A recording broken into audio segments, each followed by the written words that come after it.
Hello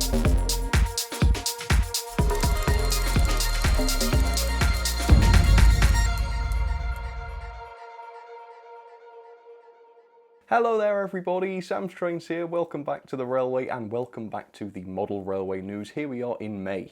The great news is that there has been a lot of news this month. The industry has been super busy, which is really great to see. We'll get into that in just a second. First of all though, I just want to say I hope you're all doing okay, holding up okay. Basically, it seems as though the hard times are here to stay for the time being, so I hope you're all able to find something nice to do with the time. I mean, nice is a relative term. Yeah, I just hope you're doing fine. So let's start off with Hornby then, as I often do. Now, unfortunately, where the new stock is concerned, there isn't an awful lot to see. If you head over to Hornby's website, there is a page in their shop which allows you to see any new stock. Not an awful lot to talk about. However, in their monthly blog, The Engine Shed, there is quite a lot to see. So first of all, they start off with an extensive history of the W1, and there are also some fantastic photos of the construction of the locos in real life. You have to check those out if you haven't seen them already. It's fascinating to look at those. There's also some new CADs. I can't remember having seen these CADs before, so this may well be the first time that they've showed them. It's the CADs of the unrebuilt W1, which of course shows off some of the details that those models are going to have, and they look like they're going to be incredibly complex. They've even included CADs for the rebuilt W1, which of course resembles more of an A4, but it is indeed a W1, which is really impressive. There's also this beautiful decoration guide that they've showed off as well, which I really enjoyed. I'm not really familiar with this livery, but it looks like an L&ER lined black, number 10,000. I think that is absolutely beautiful. I had placed a pre-order for the L&ER green W1, I think it was. Now I'm second guessing that because the lined black looks absolutely amazing. So let me know what you think about that. Which version would you go for? It's quite difficult now, and I didn't think it would be to start with. Even more excitingly, there is a 3D sample print of the rebuilt W4, that's the one that looks like the A4 of course, which offers a more tangible representation of what the actual product is going to look like. Of course it looks very basic at this point, but you can see that it's taking shape, which is really exciting. I just can't wait until those come out, I really can't. And there's also lots of information on the design process, so if you don't follow the Hornby Engine Shed blog, definitely check it out because it's really interesting, particularly if you're interested in how these models are made. Also on the Engine Shed, something completely different. They've got some information on the upcoming Class 91 as well. So they have a detailed CAD on offer for R3891, and that's number 9118. They do show some really interesting close-ups of the pantograph design and also the area surrounding the pantograph. Look at the level of detail there. They're just going to be incredible models, aren't they? And again, there are lots of details covering the design process of the loco. So once again, if you're interested in that, it's well worth checking it out. A really good post on the Engine Shed this month. I thoroughly enjoyed reading that. Next up, as you may well be aware, Dapol have a number of new items in stock, one of which I did show on my channel quite recently. It was of course the brand new Great Western Water Tower, which I thought was an awful lot of fun. So not only is it a relatively good looking model, but you also have them equipped with the working sound and also the movement, which makes a very interesting feature on any layout really. If you haven't seen my video on the water towers yet, you can check it out up there. A lot of you guys had concerns that the base wasn't all that realistic. Did water towers have a great big white base stuck on the bottom of them like that? Well, according to the photos I've seen, no they didn't, but I think it was a bit of a compromise really. The base holds the water tower in place and all of the other components as well, so that you can just plonk it onto your layout and start using it straight away. Remember, the sound and the movement make this model a little bit of a gimmick. It does appeal probably to beginners and people that are just looking to have a little bit of fun, so I think it's important that it was easy to install, and obviously Dapol realised that as well. And if I can just cut in here very briefly with a slight addendum regarding the Dapol water tower. Very unfortunately, on their Facebook page and other social media pages, they have posted that they are in fact recalling the product due to apparent failures on 15-volt AC power supplies. Now, on Dapol's various posts about the water tower, as you can see, they've used the phrase shown to fail, although from what I've heard it seems a more suitable phrase, a more accurate one would be shown to violently explode. Just listen to this shocking story from YouTuber Brian Hughes. So I got it yesterday, powered it up, the arm moved so far across, and then bang, I mean bang, it frightened me to death. The roof shot straight off in the air. This tank split as well. Anyway, I got hold of the people who had it off, and they're going to replace it. So the next video will be on this new motorised water tower. So please bear that in mind if you own or have ordered one of these. It may or may not pose a safety risk. I don't know what it is with Dapol and the product failures, but it ain't looking good. Either way, bear that in mind and obviously do take the necessary action. Also, they have their new batch of B4s coming into stock. I reviewed one quite a while ago, but there are some new versions that I've never seen before in some very colourful liveries. The one I'm particularly interested in is the Guernsey, the Southampton lined green version, which has a very unusual cab shape, something I'd love to learn more about. So keep an eye on those if you're interested in the B4s. They're alright models actually, a little bit lightweight, but very, very beautiful looking, I think. Next up then, a little bit of news from Backman, who have made their next lot of announcements, this time for the summer 2020 period. Now, as per their new announcement regime, every model here should be available within the next 3 months. I won't be covering everything that they've announced, but I will cover most of the brand new stuff in 00 gauge. Rails of Sheffield has quite a good catalogue of everything that they announce, so if you want to check that out, obviously do. The first item of interest is the new Class 117 DMU, which looks really, really fantastic, priced at £267 though, so unfortunately that's not going to be something I'll be able to get to review, not if I want to eat at least, but they do look fantastic, it must be said. Also, the 121 Bubble Car, not a loco that I've seen very much about. Obviously, I've reviewed the Dapol version, which was very, very good, except for the performance, and I've reviewed the Hornby one as well, which was also really good, although it was a very basic and cheap model, so hopefully the Backman 121 will be the ultimate model.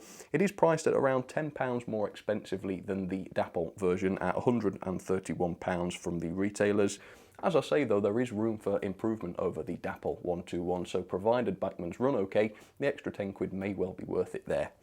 Next up is the Class 414 2-hap EMU. That is a slightly cheaper 2-car set, still £220 from the retailers, so rather expensive to say the very least.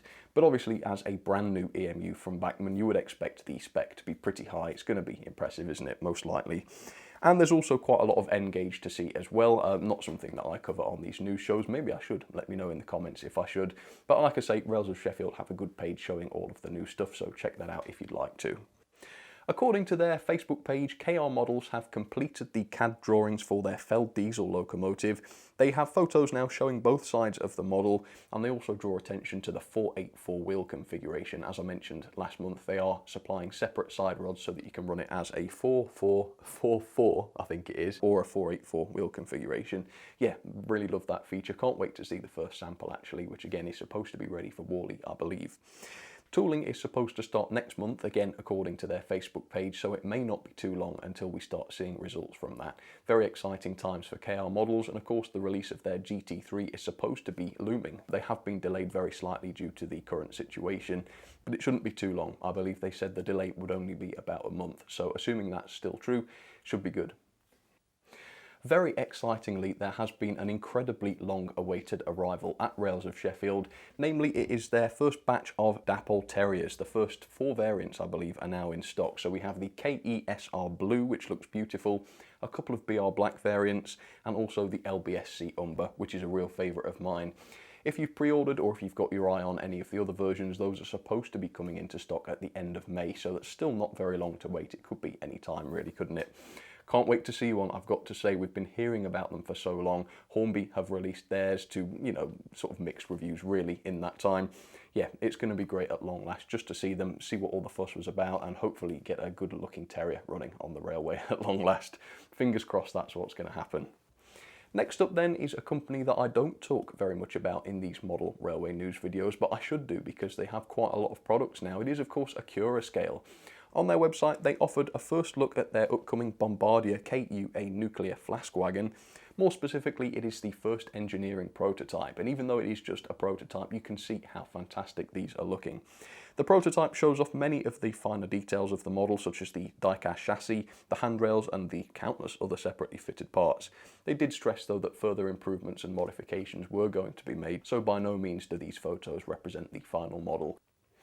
Finally then, one of my favourite sections of these news videos, it is the poll section where I talk about how you guys felt about some of the questions I asked over the past month. First up then, on the Hornby 700 class video, I asked you guys, should Hornby use die-cast boilers more often? And look at this, only 1% of you said no. The benefits to the quality, the weight, and therefore the pulling power of the locos seem to be pretty clear to you guys. And as you can see, blimey, the poll results there definitely demonstrated it. Next up then is a poll from my Dapol Class 73 video. Now, very unfortunately, I had a lot of problems with my Dapol Class 73. Many of them I demonstrated on video, including the lack of rotation in the bogies, which of course was causing those derailments. Now, I asked you guys whether you thought my experience was due to just bad luck or due to bad design. Now, 87% of you, as you can see here, thought that it was due to bad design. I had many comments from users claiming that similar running problems were consistent with their locomotives as well. Some did say though that Dapol had re-engineered the Class 73 chassis so that many of these problems were alleviated. I'm not sure whether that's true or not, but if you know it to be true, do let me know down in the comments, I'd love to know. Next up, the Rapido J70 video. What a fantastic loco that was. In fact, I called it the most detailed tank engine I'd ever seen, and I really do think it was. I asked you guys to rate the loco out of 5. 77% of you voted 5-star, giving an overall user rating of 9.43 out of 10, which was actually quite a bit higher than the rating that I gave it. I think I gave it 8.89 out of 10. Yes, I did. There it is, as you can see. Many users claimed that the performance was much better on DCC. I only tested mine on DC, so that is something I might have to test in the future. I'll try and find a decoder for it, see if the performance is any different on DCC. That will be very interesting. Finally then, I did an investigation recently into which manufacturer produces the best private owner open wagons. I finished off with Backman, as you may remember, and having concluded the series, I asked you guys which manufacturer had deserved to win. Oxford won by quite a margin at 74%, despite their relatively small range. That is, of course, one of the drawbacks from the Oxford range. Not an awful lot to choose from. I think Hornby and Backman really do have better ranges. Hornby came in second. 16% of you voted for Hornby. I thought the models from Hornby were very, very similar, but they weren't quite as good value, as you might remember. And then only 9% said Backman. I thought the Backman wagons were nice enough. However, for the extra cost, I didn't really see anything that would warrant buying those, unless it was something you really wanted to see on your layout that Hornby or Oxford don't offer. Well folks, that is it. That is the end of the news. As I said, I wasn't kidding, quite a lot this month. Still, like I said last month, it's amazing to see the resilience of the manufacturers, the retailers in this hobby. How they've been able to carry on the way they have over this time, I have no idea, but I know we're all very, very thankful for them. This is where I want to start clapping again, but I won't, again, to save your ears. For now though, thank you very much for watching. I hope you enjoyed this episode of the Model Railway News, and I'll see you very soon for some more videos. Alright, cheers folks.